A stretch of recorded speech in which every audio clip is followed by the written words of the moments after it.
Never tell me that not one star of all that slipped from heaven at night and softly fall has been picked up with stones to build a wall.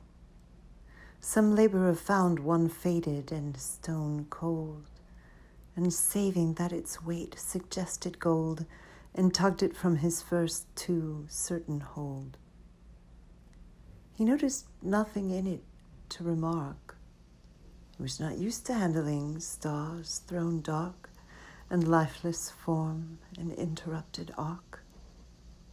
He did not recognize in that smooth coal the one thing palpable besides the soul to penetrate the air in which we roll. He did not see how like a flying thing it brooded ant eggs and had one large wing, one not so large for flying in a ring, and a long bird of paradise's tail.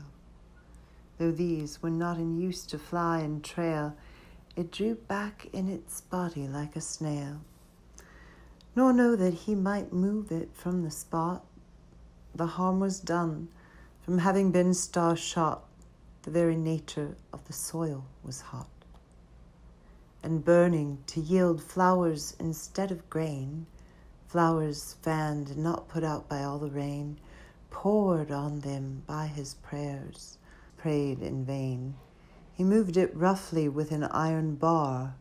He loaded an old stone boat with a star, and not as you might think a flying car, such as even poets would admit perforce more practical than Pegasus the horse that could put a star back in its course.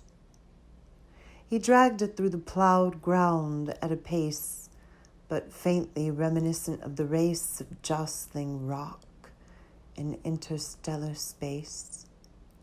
It went for building stone, and I, as though commanded in a dream, forever go to right the wrong that this should have been so. Yet ask where else it could have gone as well, I do not know. I cannot stop to tell. He might have left it lying where it fell. From following walls I never lift my eye, except at night, to places in the sky where showers of tottered meteors let fly. Some may know what they seek in school and church, and why they seek it there.